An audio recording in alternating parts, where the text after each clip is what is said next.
We are in the midst of a housing crisis, and I get it. Real estate is a very complex issue, and depending who you're talking to, it's either the best thing or the worst thing. Those who have it love it, and those who don't, kind of sucks right now. In a time where homeownership is becoming increasingly difficult, here are 6 possible solutions to the housing crisis.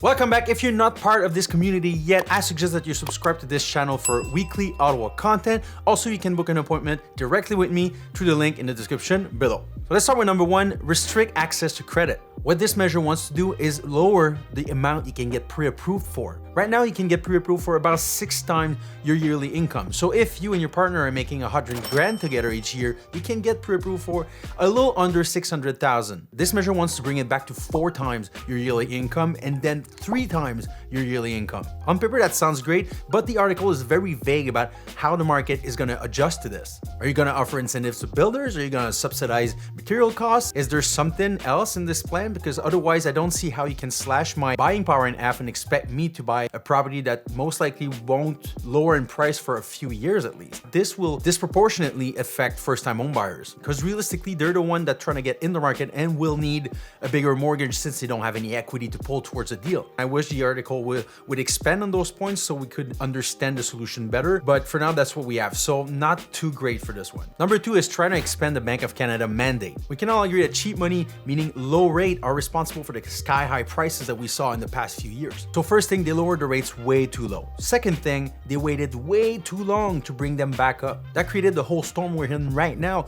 The only thing they can do now is play catch up with inflation. The problem with this is that the primary focus of Bank of Canada is simply to keep the inflation low and stable. That makes real estate really unpredictable. That means that the central bank doesn't really have an incentive to act up if a bubble is forming up as long as the inflation is below 2%. So the way I interpret this measure is that they want the BOC to have more connections with the real estate industry to avoid going into a scenario like this again. There was clearly a lack of communication and a big lack in foresight on their part. Expanding the BOC mandate is a very good idea. Number 3, protect affordable rental stock from financialization. So it makes a lot of sense that we need to create more affordable housing, but we also need to steer the inventory that we have currently. What's happening right now is that institutional players are buying purpose-built properties that were built in the 70s, 80s with government incentives. And then they go through that process called renovation, which pushes people out, create higher rent, and those people can't afford those properties anymore, so they're out in the street. From 2011 to 2016, in BC alone, we lost 300,000 units to those kinds of investors. So the big problem with this is obviously the lack of regulation, but also the fact that our current tax laws prioritize those investors. We need to make those laws prioritize nonprofits and co-ops so we can secure affordable housing in perpetuity. The longer we leave this unchecked, the worse it's gonna get. So this is something I'm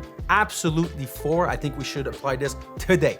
So by the way, if you haven't watched this video yet, I suggest you do. I talk about all kinds of investors because they're not all equal, but BlackRock to me is certainly a stain in the industry.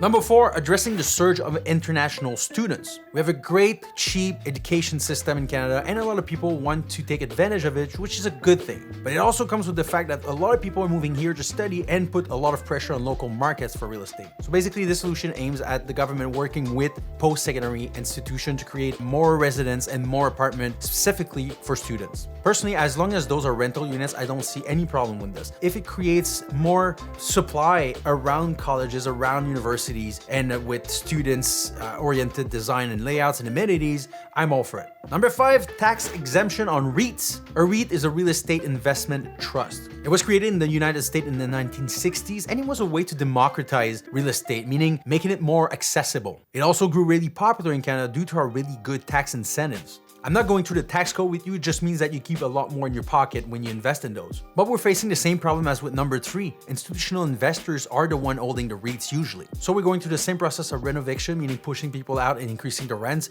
making it unaffordable for those same people. And right now, REITs are making up for about 10% of Canada's multi-housing stock. So my take on this is about the same as number 3. More regulation and maybe offer tax incentives to the right people. People that would keep the housing stock affordable. Number 6, anti-flipping tax. You probably already heard of this this because the government already proposed this one. Basically what it means is that if you sell your property before having it for a full year, you automatically trigger full taxation, meaning your profit are going to be taxed as business income, which are taxed at a much higher rate. The goal of this is to make people go from super fast flipping to long-term investments. Real estate investing already works on a longer time frame, so 12 months is unlikely to have the impact that they want to. I'm kind of on the fence for this one because on one side, I do think that it takes away from the entry-level inventory that we need. But on the other side, I know a lot of flippers that will take inhabitable properties and make them habitable. So it brings back some inventory. I think in this case, just setting up some ground rule without being too harsh towards investors is kind of the way to go. Honestly, most people I know that do this are people like me and you. They're not some rich snob people with full cash. They just work their ass off to supplement the income and increase their quality of life. So I don't really see how cutting the leg off those people benefit us, right? You make them miserable, but it really doesn't add to our situation. So finding a good middle ground, I think, is what we should aim for this one. Some people will argue that free market should rule, but the market isn't that free, right? Big players are not playing by the same rule as you and I. So from time to time, the government does have to step up and set some ground rules, and we need those rules now.